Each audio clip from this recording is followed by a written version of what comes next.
down in the first pew. Oh, good. I want to hear just for this. you. I'll sit in front of you guys. Okay. Yes, right in front Oh, of you, so you're- I can't see. Make sure you just like, Go if ahead. you're so sitting right there. You sit in front of the icon. Okay. You're such a good writer. You're such a, everything you do, you do so well. Oh. You do some really sit down for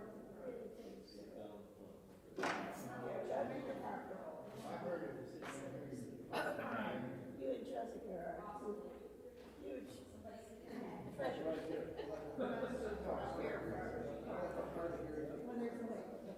Sure.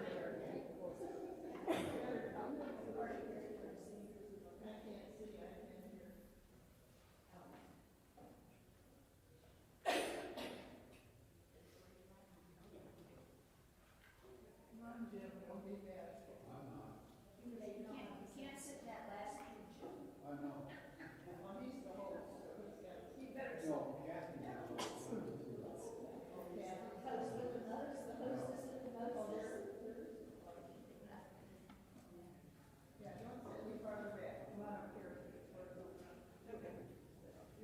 Like the red shoes door. Oh, you're relegated to the corner.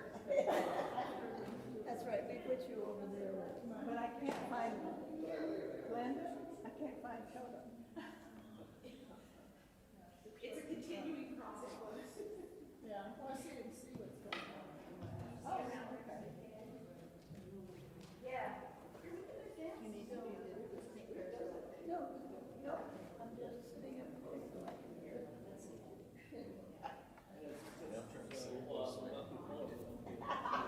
Oh my God, that I could not even.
Welcome. Oh, there we go.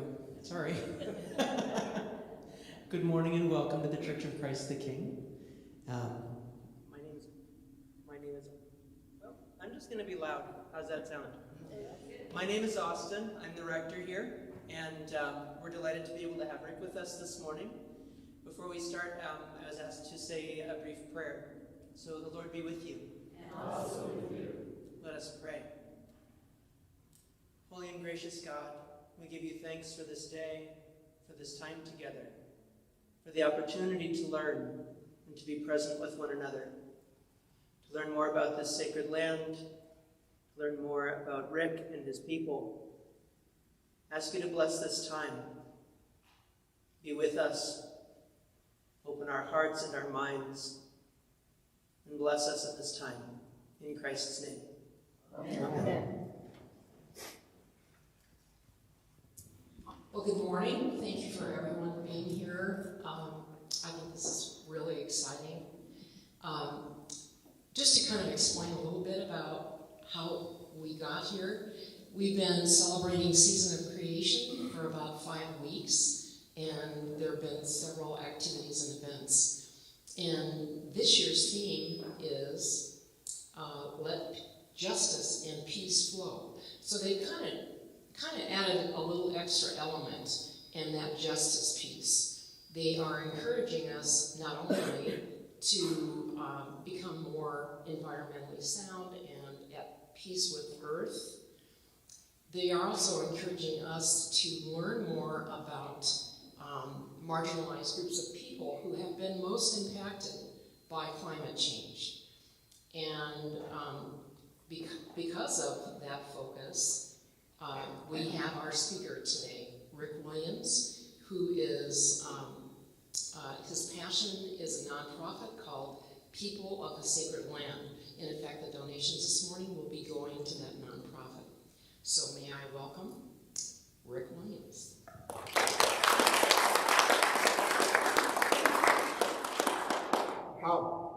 Medako yapi lelo betu kilila washteo na Lakota imaji api tatanka muhaska na me Oglala Lakota ake Cheyenne.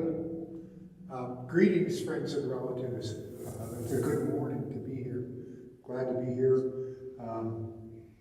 My Lakota name is Talbo Tatanka Muhaska, the buffalo.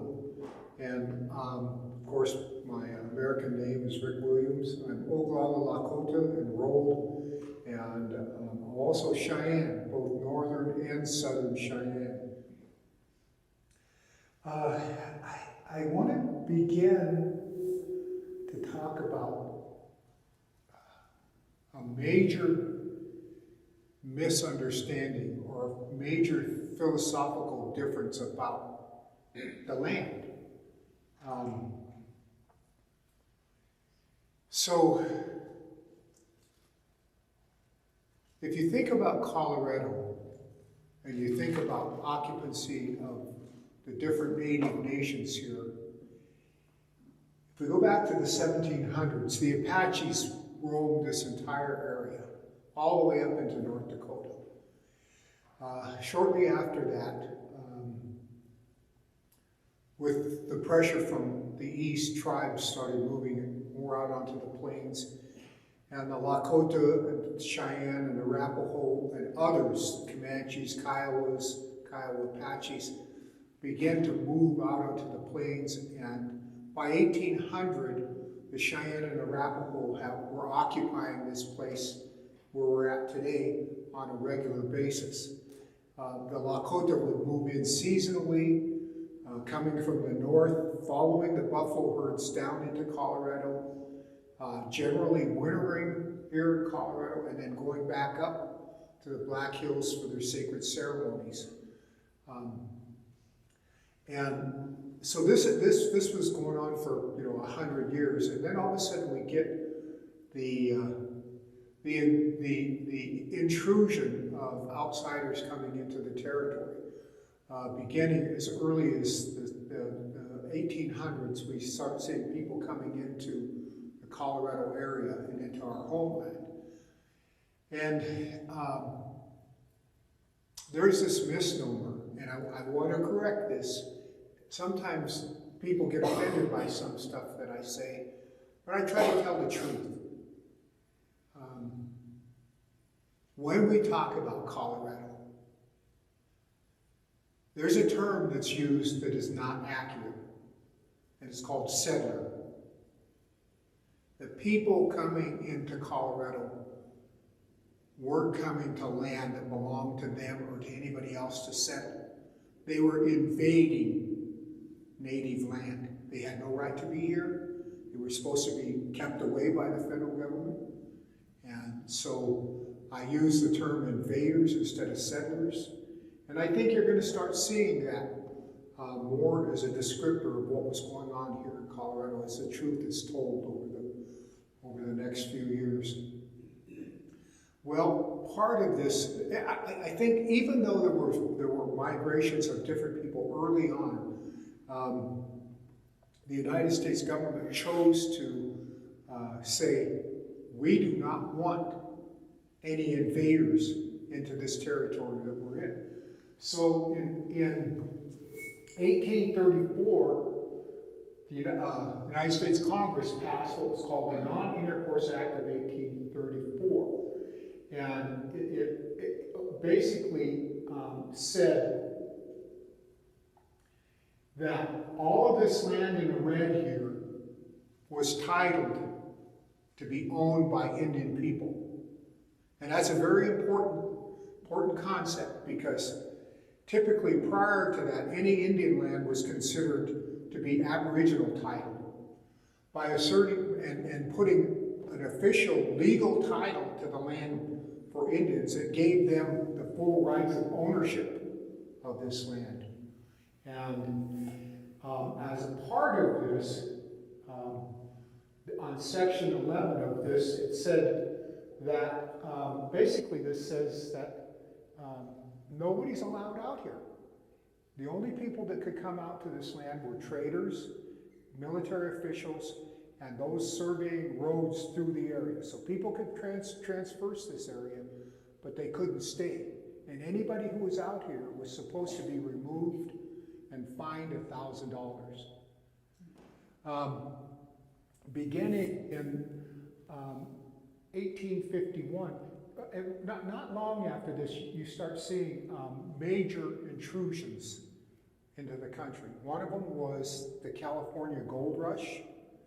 Brought people into Colorado in dramatic numbers, going through to the gold fields. A lot of them didn't stay, but you start to see this growth of people here. Just prior to the 1851 treaty, there was something that happened, and I think it's critical to our conversation today.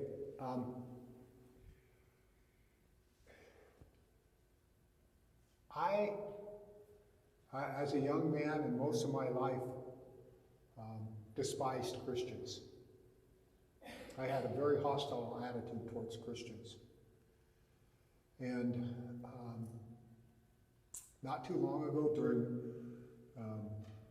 the pipeline incident up at Standing Rock, I was there, and I observed something that happened that completely changed my mind and my perspective about Christianity.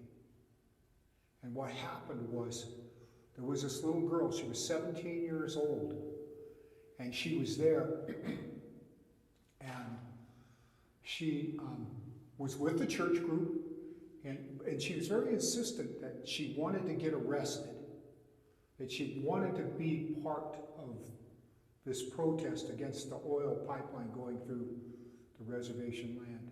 And they told her she couldn't get arrested. She was too young. He said, they don't have any. At this particular time, this conflict wasn't necessarily a significant conflict. What was happening is negotiators on both sides were making arrangements for people who were going to be arrested. The county only had 38 cells, so they could never arrest more than 38 people. So they never sent any more than 38 people to the front line, and nor were there any juvenile detention facilities. And so they discouraged this young lady from going, and yet she insisted. In order to go to be arrested, you had to take this 2-hour training course. And they did background checks on you to make sure you didn't have any previous warrants. It was pretty sophisticated operation. And they explained what you're supposed to do and what you're supposed to say, and it's nonviolent. So she went through all this training. She goes to the front lines the very first opportunity she has, and she's the first person in line. And they stand there, and the police come, and they say, "You're on private property, you have to leave." And they say it 3 times. "You're on private property, you have to leave or you'll be arrested." The 3rd time they said it, they said, "Please step forward, we're going to arrest you." So this young lady, she steps forward and she puts out her hands for the handcuffs. And this police officer comes up to her and she kind of steps back just for an instant and she says, "Are you a Christian?" And that cop said, "Yes, I am." And she said, "I'm a Christian too." And she said, "Why are you doing this?" And he said, "Lady, I'm just doing my job." They put the handcuffs on her and she started walking away and she turned around and she said, "Jesus walked on water, not oil." Her passion for what we were trying to do affected me personally, and I changed my mind about how I viewed Christian people. It's not Christianity that is the issue. It is individual Christians who do not follow the commandments of God. And that had a very important role in what happened in here. So in 1843, this guy writes this paper, and it's called Manifest Destiny. And in this paper, he says, God has come and directed the people of the Americas to go forth and settle the land. And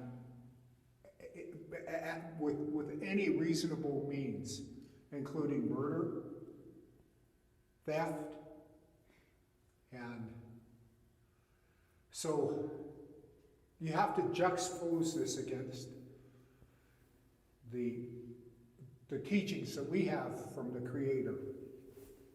The Creator said, "You can live on this land." He never said we could own it. He said we could live on this land. But he gave us one instruction. He said, you have to take care of the land. And that's always been the mission of American Indian people in America, is to take care of this land. And so when we put those two together, manifest destiny and beliefs of taking care of the land, there's a fallacy that comes forward that was probably the most destructive thing for Indian people during this period of time, and it has to do with manifest destiny was a lie. You and I both know that God would have never said that. He's given us commandments. Thou shalt not steal, thou shalt not kill, and thou shalt not covet thy neighbor's property. So the very foundation of the expansion into our territory was not authorized by God, as many people believed, but it was a lie.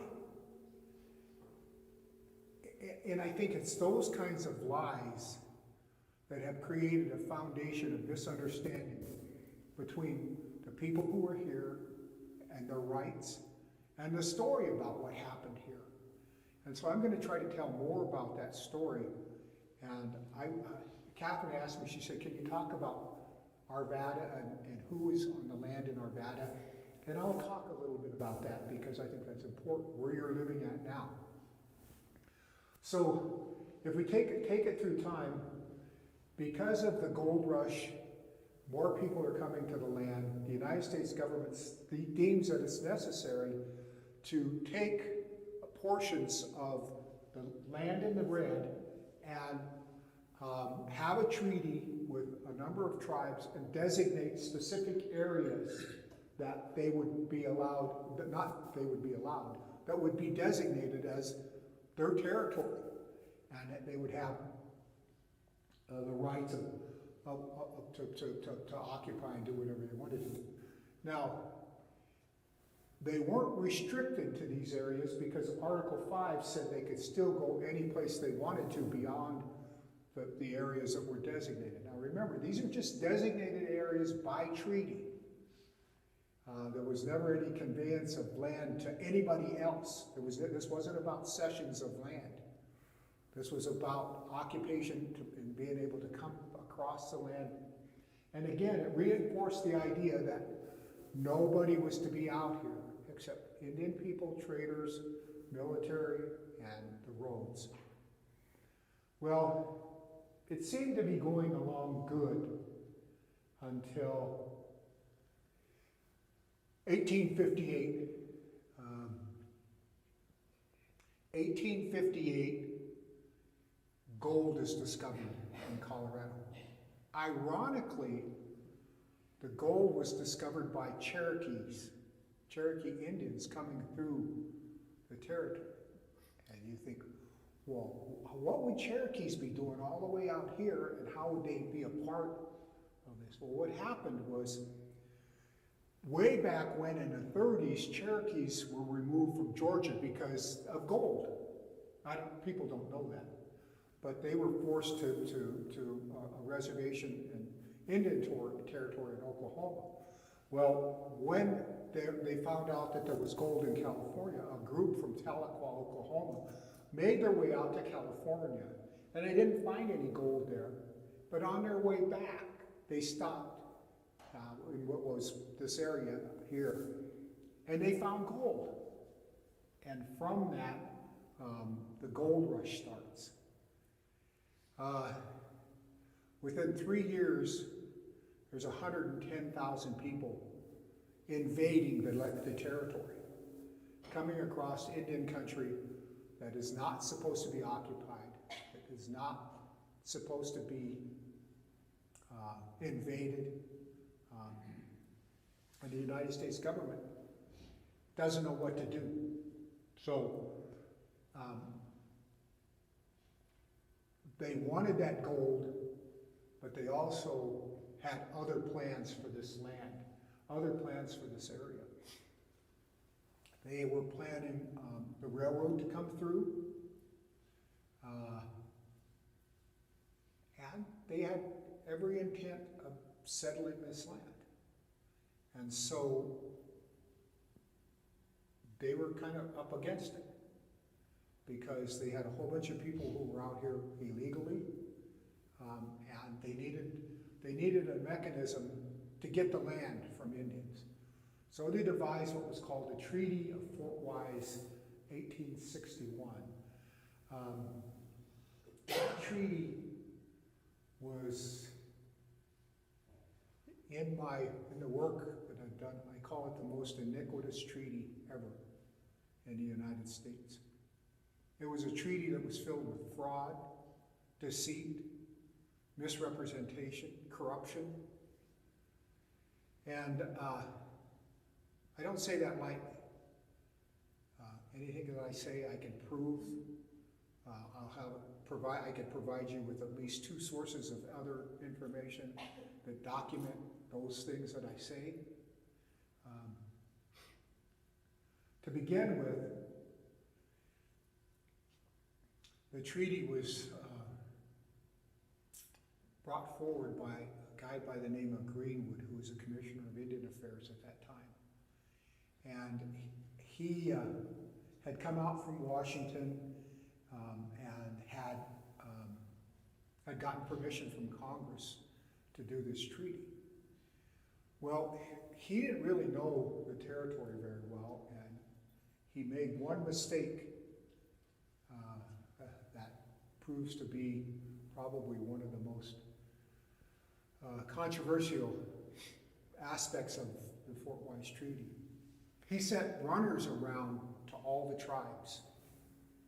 And the runners said, you're supposed to come to Fort Wise, and we're going to have a meeting to talk about peace and giving up your land. Immediately, when this message was circulated among the Cheyenne called together the Council of 44. Now, the Council of 44 is the most sophisticated government structure on the plains. And yet, you're not going to read about this. You will not read anything about the Council of 44 or their deliberations in regards to this treaty. Because people don't write about it. They met, and they first ran the information through the 44 council members. There's 10 bands of Cheyennes. Each one of them had 4 representatives to the council. In addition to that, the keeper of the sacred arrows and the keeper of the sacred hats, and the head chief, and then one outside representative from another tribe was always appointed to the council. So they had outside counsel. So each individual band had representatives that participated in this. In addition to this, there's another group outside of this made up of the societies. The societies of the Cheyenne were responsible for keeping the law. One group would do that. Another society was responsible for hunting and making sure there was food for the camp. Another group was responsible for religious activities. And each year, the 7 societies, they could only hold those responsibilities for 1 year, and then they shifted to the next society. So when the Council of 44 met and they said, we don't like this idea. We don't want to give up our land. They sent the messages back down to the societies, and the societies met. And the societies took this under consideration. And each of the band members went back to their bands and they talked about this. Now, one of the things that is poorly understood about this is that the most important people who were on these consultations were the women. The women were the ones that they would have to go back and they would have to get permission from their wives, from their daughters, their sisters, before anything happened. You know, you would never move your camp because without getting their consultation and approval, because that teepee was owned by the women. That house was owned by the women. And divorce was easy back then. You took men's belongings and you set them outside. So, you know, there was a lot of responsibility and there was a lot of interaction, a lot of, but they said no. They said, no, we're not going to participate. But Greenwood decided to go ahead anyway. He said, his comments, his quote was, we're going to go ahead with this treaty even if we have to do it over the heads of the Cheyenne. And so they had the first meeting. They called everybody in. A guy by the name of William Bent, who was the Indian agent, was so disgusted with what was going on. He said, I'm quitting. He said, you know, you can't just force this on the people. I'm quitting. And so he quit. They hired another guy by the name of Boone. That was Daniel Boone's nephew, I think. He came in. Well, he didn't know anything about Indians. He had no experience with them. And so when they sat down to do the treaties, he just basically went around and said, you're a chief? You look like you could be a chief. Well, can you smile real good? You could be a chief. And literally, they went around without, and they picked people who had no authority to represent the tribe, the tribes of this. If that were not bad enough, the United States government provided an interpreter. His name was Lying Jack Smith. Lying Jack Smith could not speak the Arapaho language, and he's supposed to represent them. This treaty was one of the most erudite treaties I've ever read.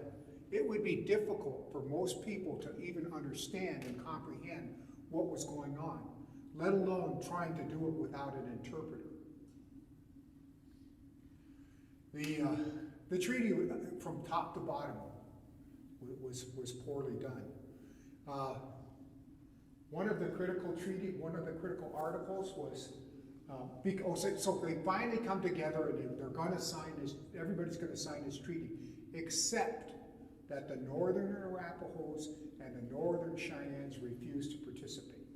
So they put an article in here.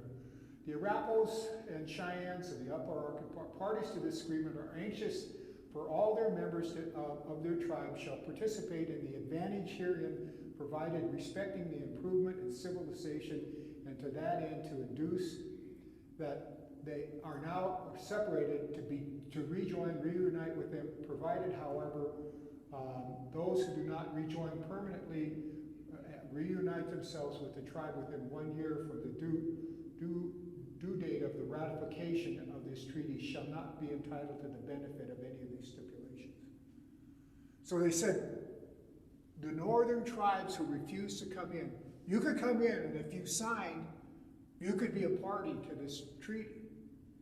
But what they didn't realize is the people who were not coming in knew what was going on. They did not want to be removed to this tiny little place down here that had no water and no buffalo. They refused to participate. They clearly refused to participate. In addition to that, we had another one of these articles around here somewhere. Article 11. In consideration of the kind treatment of the Arapaho and Cheyenne by the citizens of the Denver City and adjacent town, be permitted by the United States government to enter into a sufficient quantity of land to include the city and towns at a minimum price of $1.25 per acre. So what the cities and towns were doing, now this is where it's important. You already have 100,000 people here in Colorado. You already have town companies come in, and they've already assigned titles and sold titles. They've sold the land. They're already occupying illegally. They did not have any title or right to do any of it. And this is especially true of all of the land north of the South Platte, all the way up to Casper, all the way back down into Nebraska. Because these people didn't come in to agree to that. They never sold any of that. So half of this land was never ceded. The United States government knew this, and they were really deceptive going forward, because they kept it a secret. And then along comes this guy by the name of Brown. He was appointed to be a district attorney for this region. And he comes out here, and everybody's acting like all of this land has been, conveyed to people, and people can start moving in on it and, occupy it like nothing. And he happens to be a surveyor with a conscience. He gets to the land north of the South Platte, and he says, whoa, wait a minute. There's no authorization for anybody to be on this land. And he sends a letter back to the Commissioner of Indian Affairs. The Commissioner of Indian Affairs conveniently ignores him. Says, well, I don't want to be involved in that controversy. That's too hot for me. So he goes ahead and writes his own opinion about the occupancy. And he says, this is an illegal occupation. This land has never been transferred. The title has never been transferred. You don't have any of the signatures authorizing the transfer of this land. And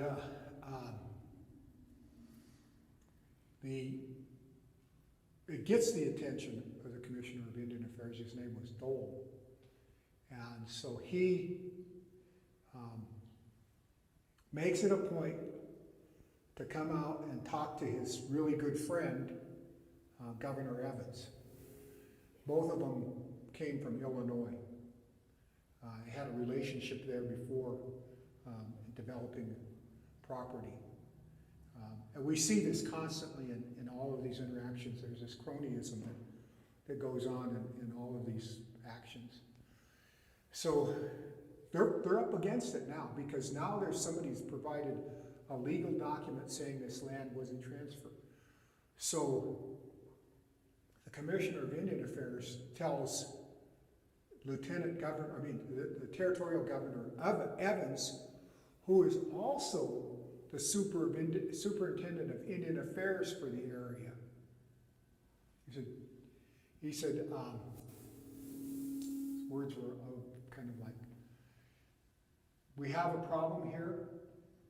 We either have to remove 110,000 white people from this area, or we're going to have to get another treaty with the Indians or take care of it.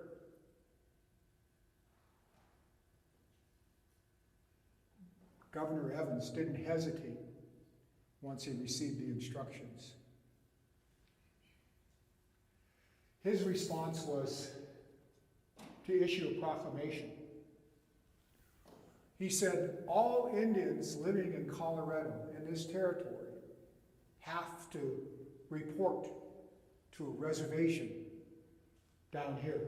If you lived in Colorado and you're Indian, you had to come down here. And otherwise you were deemed hostile, and we will deal with you. That didn't work.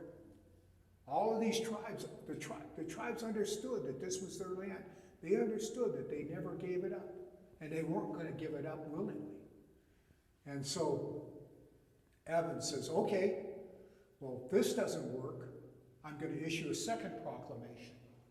His second proclamation says, I'm authorizing all citizens of Colorado, either individually or in such parties that may organize, to go in pursuit of all hostile Indians on the plains, scrupulously avoiding those who have responded to my call to rendezvous at points indicated, and also to kill and destroy as enemies of the country where they may be found all such hostile Indians. And further, as the only reward I authorize to offer for such services, I hereby empower such citizens and party citizens to take captive and hold onto any private property for use and benefit of their own.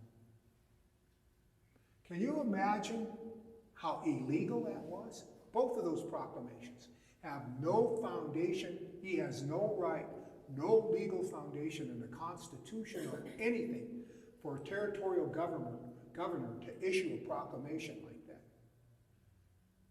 Totally illegal.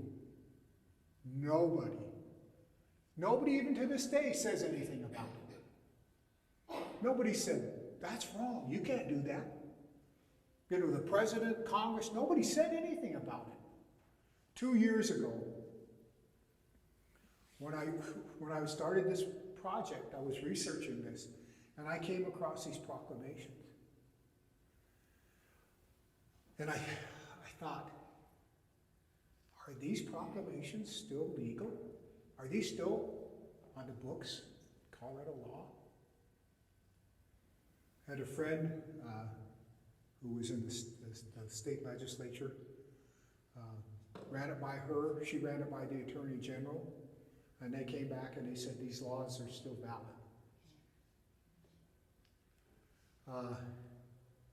Of course, I was extremely upset by that. So I started petitioning Governor Polis immediately. And for a year and a half, I got no response. I sent petitions out to him every month. asking him for consideration of rescinding these laws. Finally, after not getting a response, he was going to be at the Indian Center signing the mascot bill. And I made a point to be there. I probably inappropriately and without permission got in his face. His security people didn't like it.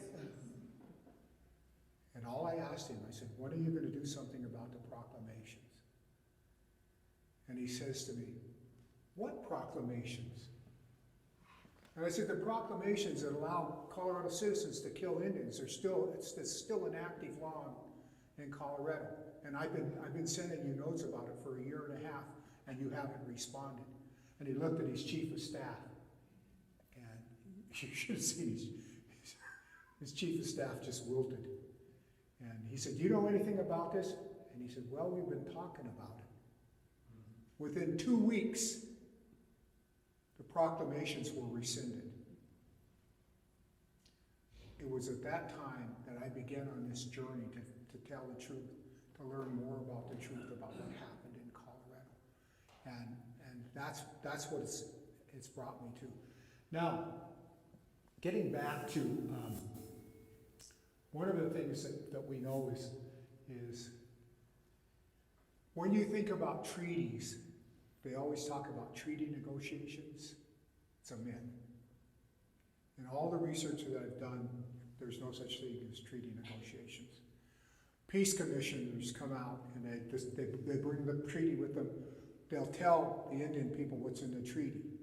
Article 1, we're making arrangements for you to be a farmer. Do you want to be a farmer? We're making arrangements for your land to be reduced from this area to this area. Is that okay with you? And people will say, oh, I don't want to be a farmer. No, our land is this. In every situation, Indian people describe what they want to see in that treaty. And none of it makes it into the document. If you want to see if I'm telling the truth, read Proceedings of the Peace Commission, 1867, 1868. You'll see some of the harshest comments. The Peace Commission of 1868-67 was nothing more than the military exercising its will to destroy Indians. There's nothing collaborative about what they did. The documents are almost all the same for every treaty. The articles are all the same, except for when they start describing things. The consultation process goes the same way. The U.S. military had two promises. One of them was they were going to take the land from Indian people and force Indian people into 2 narrow belts of land in the United States where they could be confined. And the second part of it was they were going to protect people coming out onto the land.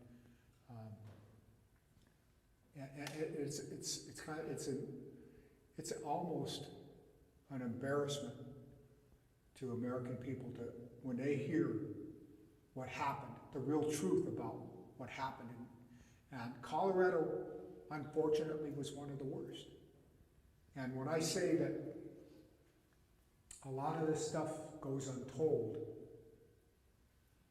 it's pretty self-evident. How could Evans's name and popularity continue after he, more than anyone else, was the most responsible for the Sand Creek Massacre? His actions by the proclamations, his actions by the peace chiefs actually came in a month before Sand Creek. And they said, well, you know, we don't want to fight you anymore. We want to have peace. He said, get the hell out of here. I don't want to talk to you. And he proceeded to set up Sand Creek. I caution you, when you read about Sand Creek, to wear your thick skin, because what happened at Sand Creek was the worst case of humanity, a display of humanity anywhere in North America. What they did there, the brutalities they committed, were outrageous, horrific. And if you read the official accounts, and you can get them, you'll be shocked.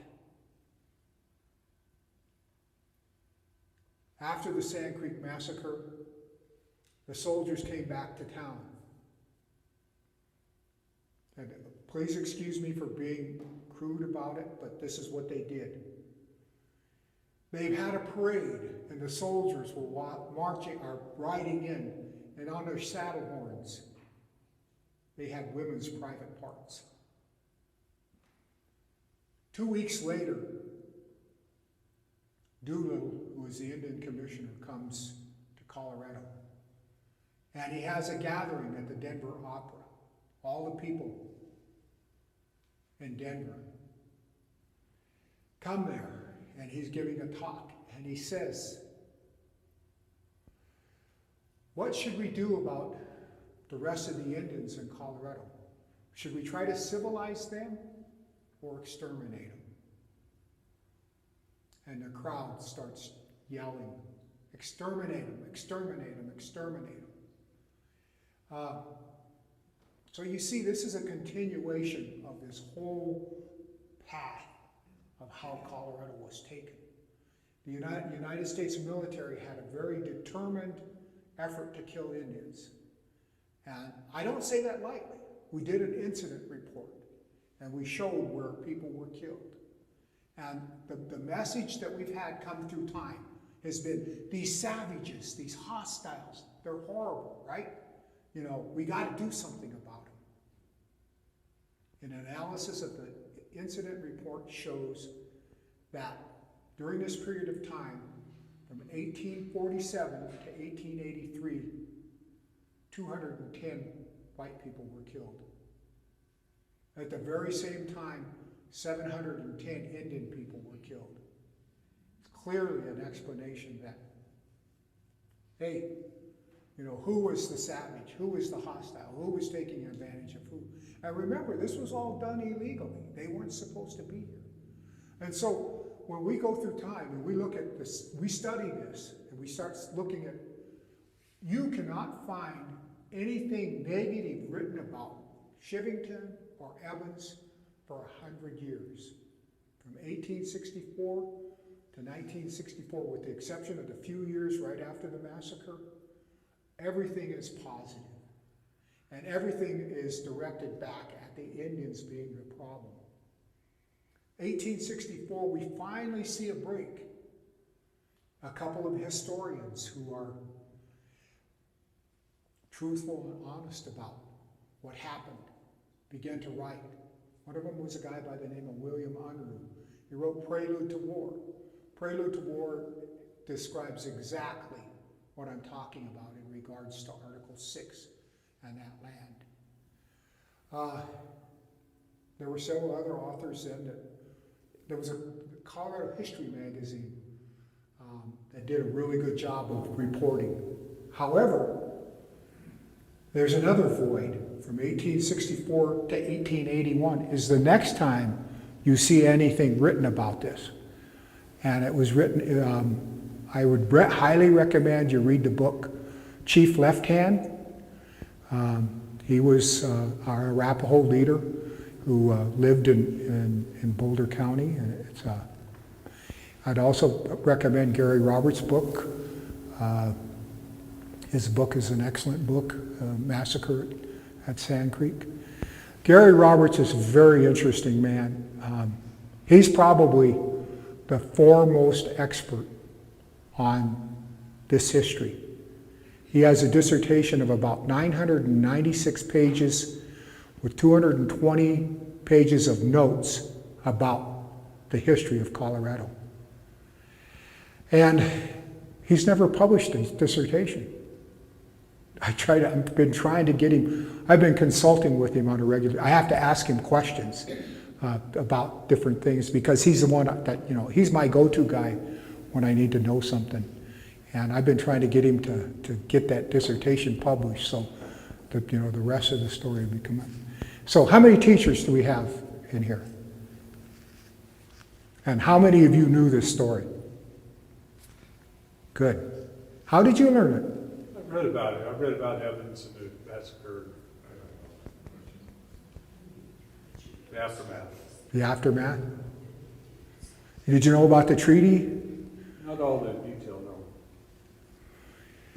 I lived here for 54 years, been in Colorado for 54 years, and I knew nothing about this. And it wasn't until I sat down and started doing these deep dives into all the documents and reading all this stuff that I found out anything about this. And what started me was the proclamation. Once I seen that proclamation, that's what started me to do what we started was a people to the sacred land to do this work. Our work with the truth and the people of the sacred land, we tried to get the governor to fund a Truth, Reconciliation, and Education Commission, and they wouldn't respond. So we went out and we raised our own money to do it.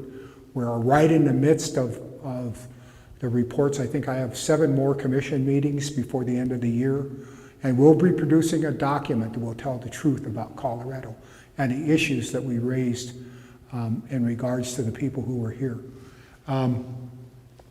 This is a map of Colorado, and it shows the different tribes. There were 7 tribes that had land in Colorado that were ceded by treaties. And this story that I'm telling you is about 2 of them. Actually, there's the northern tribes and the southern tribes. The same kind of stories go on with the Utes and with the Shoshones. There's similar kinds of stories about what happened to them. Maybe not as violent, but similarly, like the Cheyenne and Arapaho were removed. There's a Ute tribe that was pushed out of Colorado. But they don't occupy their homeland anymore. And I think, so important developments that are under consideration. The Cheyenne Arapaho tribe of Oklahoma is seeking to purchase property in Colorado with the intent of relocating a portion of their tribe back to Colorado. They have already been working with the Department of Interior to seek status, to reestablish themselves as a tribe. They're going to call themselves the Cheyenne Arapaho Tribe of Colorado. We have big plans. We want 20,000 acres. We want to be able to have 1,000 buffalo that becomes the economic base for the tribe to come back. Of course, we just recently got Mount Evans renamed. What I think we have to do is we have to keep pursuing every effort that's available for us to bring the people back. If we can bring wolves back to Colorado, surely we could bring Indians back to Colorado. Would be a lot different. We're a lot tamer than wolves, and I think. So how would I do this if I could figure out a way to do this? The first thing I knew is I need help. I need help from you. I need help from all your congregations across the state to begin thinking about this. Land acknowledgements are not enough. We've been through about 10 years of land acknowledgements, and not a single acre has been returned to Indian tribes in Colorado. Clearly, it's an honorable thing to do, but there's much, much more that needs to be done. If you think about Germany and what happened in the aftermath of World War II, you historians will remember the Marshall Plan, where we spent billions of dollars to revitalize those communities. War in Iraq. We spent billions of dollars there to rebuild Iraq. We are spending billions of dollars to fight a battle in Ukraine. And we need to figure out something here to start bringing the people back to their homeland. It's the most honorable thing that we can do. So what would be a relatively simple way to bring people back? Now, when we say land back, don't be offended. This doesn't mean your land. We're not interested in your land. We don't want any private land. We know what it's like to lose land and how much grief it causes. So don't think about it that way. But think about it maybe, how about some of the federal land? Isn't like 2/3 of the state of Colorado federal land? Maybe there's some opportunities there. And maybe if we had enough support, we could convince the Colorado State Legislature to assign a fee, not a tax. We can't tax because of Tabor. But what if we were to assign a fee to all future real estate transactions? A small fee, maybe 1% of all future real estate transactions. We would have enough money on an annual basis to begin bringing the people back, purchasing the land to restore them to their rightful home. We'd have resources to protect 200 sacred sites that are unprotected right now. So we do have ideas, but there are fewer people in this room that are working on this and supporting this right now. But that's growing. You know, we've got allies with right relationships in Boulder, and it's starting to grow where we're, beginning to figure out ways to move forward. And with that, I'm going to open it up for questions. The land you're speaking of, you already have an area that you're thinking about, or? We have one in mind, but there's a contract on it already. Unfortunately, we didn't learn about it quick enough. There's a piece of property over by Sedalia that's about 145 acres, and it was on the market, but there's a contract on it for $3.5 million. The tribe has the resources to buy it, but they're second in line on the. So we're looking. They're looking aggressively to find a piece of property, and that tribe has the resources to do something. Unfortunately, our northern tribes don't have that kind of resource. And so we're going to have to find ways to help them. Well, specifically then, how can we help?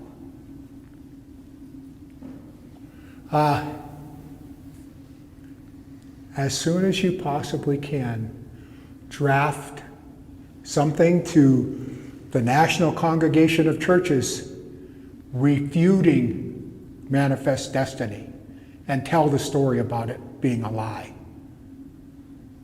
I mean, that's pretty easy. That would be pretty easy to do. And then watch and see what's happening in the communities to see if some type of legislation begins to move forward. Our biggest challenge has been that it's not that we don't think, we think we could probably get through something through the legislature, except that they've always just tried to describe it as a tax. And if it's a tax, then we need a statewide referendum. And we don't have $2 million or $3 million to do a state referendum right now. So, but it's going to be little baby steps as we move along that are going to make this a reality to do this right. And I think that I know that everybody in this room understands now why this is an issue. But also, it goes beyond that. It goes beyond that in that by me being here to create awareness for you, you'll also think about the environmental issues that we're facing regards to Mother Earth and those kinds of things, and supporting all of those things. We know reintroduction of buffalo will significantly bring health to our people and to the land. We know that. We've already seen it happening in other places. Yes? Touch with how long it can take to make something change. The work that you did and the people that were involved with changing the name to Mount Blue Sky was a long process that you all stuck with to make that happen. And now we have that opportunity for that very public thing to be able to help people understand why that name changed. Go down to History Colorado, see the exhibit there to be able to understand and use that as a great opportunity to move forward. And so, but you know, some of the steps along the way, what happened that it took a while to get the name changed? Oh, that was 3 years that we worked. We had very good support early on, and then we had conflict right at the end. And unfortunately, the conflict was between two tribes, which happens a lot. And that's why I think it's important to, you know, when I draw the line, I make it clear that there's part of this land belongs to the Cheyenne and Arapaho, and then part of this land belongs to the Northern Cheyenne and Northern Arapaho. You're sitting on Northern Cheyenne and Northern Arapaho land. Your congregation is in their territory.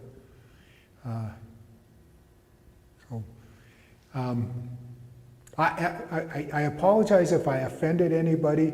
It's hard to talk about this stuff. It's hard to talk about land back and atrocities and without causing consternation. And I apologize if I offended anybody or said anything that was too harsh.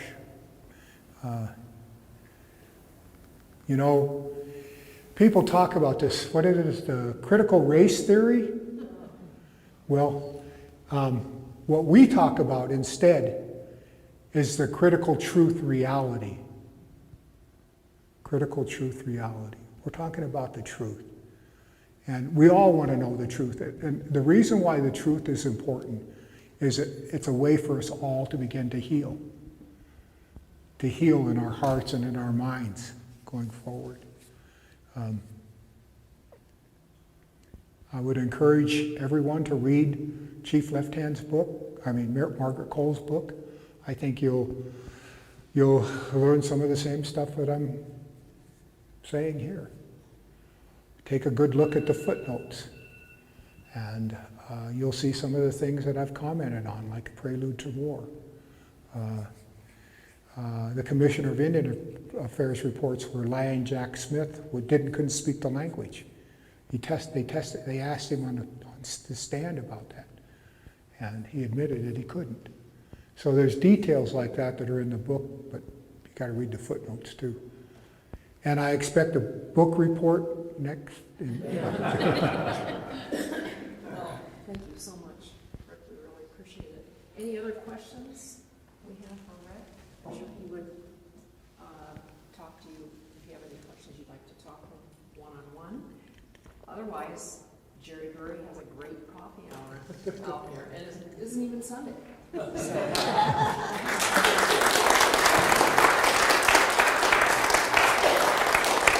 Feel free to come up and look at these closer if you'd like. Yes. Thank you for the prayer. You bet.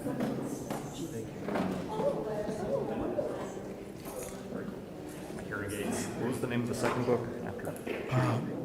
Gary Roberts. Is that what you said? That was the one I got, and then I couldn't hear the Gary name. Roberts. Gary Roberts. Massacre at Sand Creek. And the gentleman who you said has the unpublished manuscript. He's the one that wrote Massacre. Sorry, what's his name again? Gary Roberts. Thank you. And so hopefully he'll I'll take a look. publish someday. I'm trying Did to you get get him him to. too? I've been badgering him to give me the rights to the book and I'd get it published. I could raise enough money to get it published. Yeah, I'm a shaker. It's a valuable piece to the whole discussion. So prior to shaking out the information about the pressure from the east pushing tribes then from the plains east also too, and so when that occurred, what have you found of the interaction with the youth that were already here? Was there tension pretty quick, or did they get along? See, that's kind of a gift because the youths came about the same time as everybody else, and everybody was using the same resource. Yeah. The youths were over there, but they It's were, interesting though, you go to the History of Colorado and they're showing their traditional territories encompassing all of what is now Colorado. so remember, the truth has never been told. Yeah. Only the youths, because they've been here, they've had a voice. These other people who were here never had a voice about this. Yeah. The youths would come out onto the plains, and sometimes when they got caught out there hunting buffalo, it was war. There was what? War. And by treaty, all the land on the Continental Divide this way was not Ute land. But that was treaty established after the Anglos came in. Before well, contact with Europeans, what was the interaction? It was the same thing. These guys were here. The Utes would come in. There would be conflict because of the resource. Mm-hmm. And they were here, the Arapaho and... The Utes never did live here at all. Yeah. They always lived on the other side.